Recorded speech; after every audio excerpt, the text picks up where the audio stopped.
దేశ రాజకీయాల్లో హైదరాబాద్ లోక్సభ సీట్ చాలా ప్రత్యేకం. హైదరాబాద్ పార్లమెంట్ సీట్ 4 దశాబ్దాలుగా ఎంఐఎం కంచు కోటగా ఉంది. అయితే ఈసారి ఎంఐఎం చీఫ్ అసదుద్దీన్ ఓవైసీకి గడ్డు పరిస్థితులున్నాయనే చర్చ సాగుతోంది. అసద్ పై ఫైర్ బ్రాండ్ లేడీ మాధవీలతను రంగంలోకి దింపింది బీజేపీ. ప్రచారంలో ఆమె దూసుకుపోతున్నారు. దీంతో హైదరాబాద్ లోక్సభ పరిధిలో రోజు రోజుకి అంచనాలు మారిపోతున్నాయి.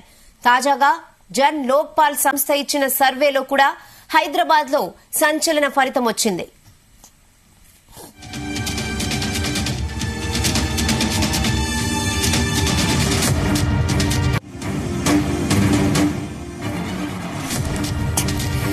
మార్చి 5 నుంచి ఏప్రిల్ 5 వరకు జన్ లోక్పాల్ సంస్థ చేపట్టిన సర్వేలో హైదరాబాద్ లో ఎంఐఎం బీజేపీ మధ్య హోరాహోరీ పోరు సాగుతోంది. ఓవైసీ కంచు కోటకు బీటలు వారే టైం వచ్చిందని తేలింది. జన్ లోక్పాల్ సర్వేలో ఎంఐఎం పార్టీకి 44.25%తో ముందుండగా బీజేపీ 42.03% ఓట్ షేర్ తో గట్టి పోటీ ఇస్తోంది. ప్రస్తుతం బీజేపీ కేవలం 1.75% ఓట్ షేర్ మాత్రమే వెనుకబడి ఉంది. పోలింగ్ నాటికి పరిస్థితి తారుమారయ్యే అవకాశాలున్నాయని రాజకీయ వర్గాల్లో చర్చ కూడా సాగుతోంది. తాజా సర్వే ఎంఐఎం చీఫ్ అసద్ ను షేక్ చేస్తుందని అంటున్నారు.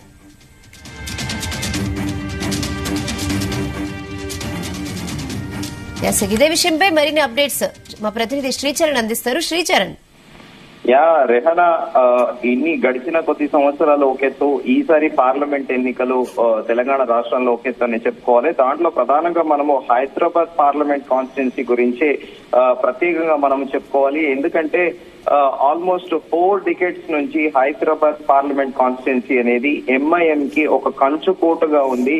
అయితే ఈసారి హైదరాబాద్ పార్లమెంట్ కాన్స్టిట్యున్సీ సంబంధించి రిజల్ట్ అనేది తారుమారయ్యే పరిస్థితి ఉందని కూడా ప్రధానంగా జన్ లోక్పాల్ సంస్థ ఇచ్చిన సర్వే ప్రస్తుతం సంచలనంగా మారింది దేశ వ్యాప్తంగా కూడా.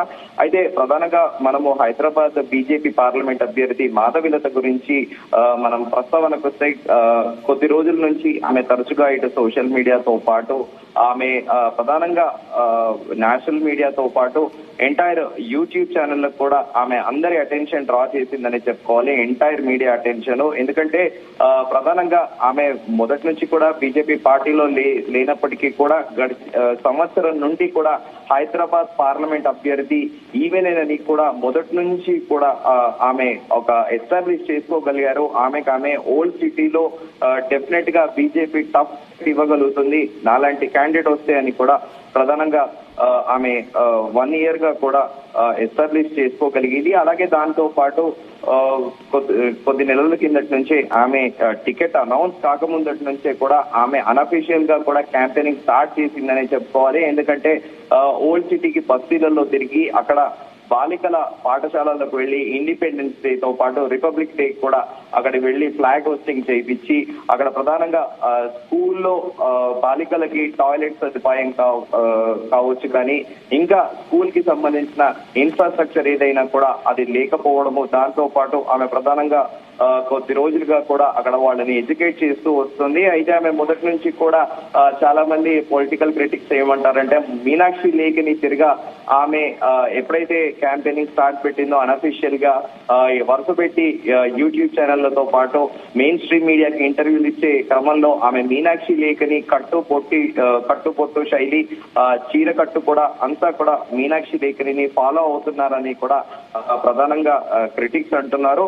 అయితే ఈమె ఎప్పుడైతే టికెట్ కన్ఫర్మ్ అయిందో ఈమెకి బీజేపీ హైదరాబాద్ పార్లమెంట్ అభ్యర్థిగా హైకమాండ్ ప్రకటించినప్పటికీ ఈమె ప్రచారంలో దూసుకుపోతుంది అని చెప్పుకోవాలి. అయితే ప్రస్తుతము ఈ తాజాగా జన్ లోక్పాల్ సంస్థ ఇచ్చిన సర్వేలో మాత్రము ఒక షాకింగ్ అని చెప్పాలి. ఎందుకంటే మార్చ్ 5 నుంచి ఏప్రిల్ 5 వరకు కూడా లోక్పాల్ సంస్థ చేపట్టిన సర్వేలో హైదరాబాద్ లో ప్రధానంగా పోటీ ఎంఐఎం బీజేపీ మధ్యనే ఉండబోతున్నట్టు కూడా ఇండికేషన్ ఇచ్చింది.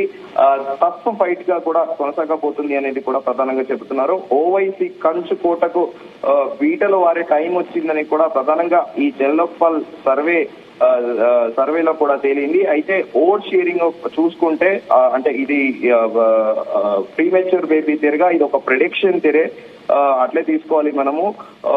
ఓటు ఈ రాబోయే హైదరాబాద్ పార్లమెంట్ ఎన్నికకు సంబంధించి ఎంఐఎం పార్టీకి దాదాపు 42.25% ముందుండగా బీజేపీ 42.3% ఓటుతో గట్టి పోటీ ఇస్తుంది అనేది కూడా ప్రధానంగా ఈ సంస్థ సర్వేలో తెలిపింది.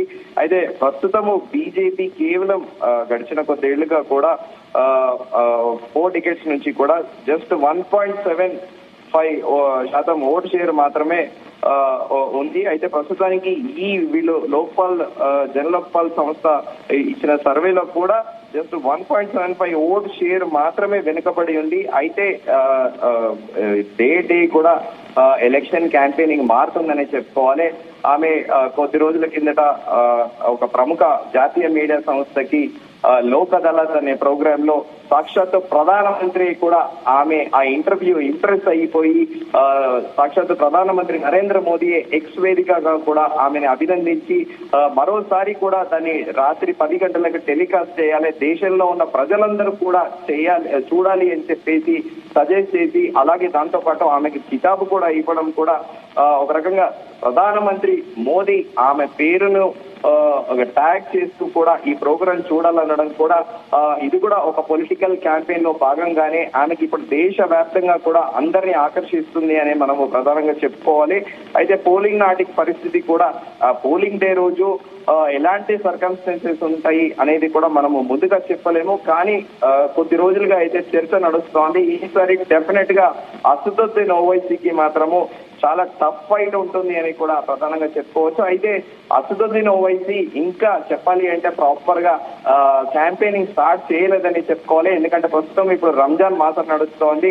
ఆయన ముస్లిం సోదరులందరూ కూడా ఉదయం నుండి సాయంత్రం వరకు రోజా ఉండి సాయంత్రం 6:30 రోజా విరమించిన అనంతరం ఈ తరచుగా ఇఫ్తార్ విందులలో ఓల్డ్ సిటీలోనే పాల్గొంటున్నారు అసదుద్దీన్ ఓవైసీ. ఇంకా ఫుల్ ఫ్లెడ్జ్ గా క్యాంపెయినింగ్ అనేది స్టార్ట్ చేయలేదని మనం చెప్పుకోవాలి. మరోవైపు ఇక్కడ అసదుద్దీన్ ఓవైసీకి ఎంబీటీ పార్టీ నుంచి కూడా ఒక రకంగా చెప్పాలంటే సపోర్ట్ లేదని చెప్పుకోవాలి. మొన్న జరిగిన అసెంబ్లీ ఎన్నికలలో కూడా ఒక 2 అసెంబ్లీ కాన్స్టిట్యున్సీస్ లో చాలా టఫ్ ఫైట్ నడిచిందనే చెప్పుకోవాలి. 100 ఓట్లతోనే చాంద్రాయణగుట్ట అసెంబ్లీ కాన్స్టిట్యున్సీ నుంచి కొన్ని 100 ఓట్లతోనే ఎంఐఎం పార్టీ బయటపడింది. సో ఇప్పుడు ఎంబీటీ ఇండైరెక్ట్ గా ఒకవేళ బీజేపీకి సపోర్ట్ చేస్తే మాత్రము మాధవీలతకు హైదరాబాద్ పార్లమెంట్ కాన్స్టిట్యున్సీ నుంచి కేక్ వాక్ అయిపోతుంది అని కూడా ప్రధానంగా పొలిటికల్ క్రిటిక్స్ అంటున్నారు. మరి ఎంబీటీ కూడా ముస్లిం లీగ్ కి చెందిన పార్టీ. సో స్వతహా కొన్ని ఏళ్లుగా ఒక 2 దశాబ్దాలుగా కూడా ఇటు ఎంఐఎం కి ఎంబీటీకి పడదు. వాళ్ళకి ఇంటర్నల్ గా గొడవలు ఉన్నాయి. అయితే ఆ ఎంబీటీకి సపోర్ట్ చేసే పైల్వాన్ అనే వ్యక్తి ఆయన అనుచరులు దాదాపు 10-11 సంవత్సరాల కిందట కూడా అక్బరుద్దీన్ ఓవైసీ పైన కాల్పులు జరిపి నడి రోడ్డు మీదనే పొడిచిన విషయం తెలిసిందే. అయితే ఇప్పుడు ఎంబీటీ కాంగ్రెస్ కి సపోర్ట్ చేస్తుందా, ఇండైరెక్ట్ గా బీజేపీకి సపోర్ట్ చేస్తుందా అనేది కూడా సర్వత్రా చర్చ నడుస్తుంది. ఒకవేళ ఇండైరెక్ట్ గా ఎంబీటీ ఒకవేళ బీజేపీకి సపోర్ట్ చేస్తే మాత్రం డెఫినెట్ గా కూడా బీజేపీ గెలిచే ఛాన్స్ ఉంటుందని కూడా ప్రధానంగా రాజకీయ విశ్లేషకులు అంటున్నారు. అయితే ఎంఐఎం కి మరో ఒక అపవాద కూడా ఉంది. ఎంఐఎం పార్టీ ఎప్పుడు కూడా ఏ ఎన్నికలైనా కూడా రిగ్గింగ్ కి పాల్పడుతుంది అని ఆ దరిదాపున పర్టికులర్ గా ఓల్డ్ సిటీలో కొన్ని ప్లేసెస్ ఉన్నాయి. మనం ప్రిసైజ్ గా వాటిని ఇప్పుడు మనం మెన్షన్ చేయకూడదు. ఆ ప్లేసెస్ లో మాత్రము అసలు అపోజిషన్ పార్టీ ఎవరు వెళ్ళినా కూడా ఎంఐఎం కార్యకర్తలతో పాటు స్థానికులని రెచ్చగొట్టే వ్యాఖ్యలు చేసి అపోజిషన్ పార్టీ నాయకుల పైన పంపిస్తారు. వారిపైన భౌతికంగా దాడికి కూడా వెనుకాడరని కూడా ప్రచారంలో ఉంది.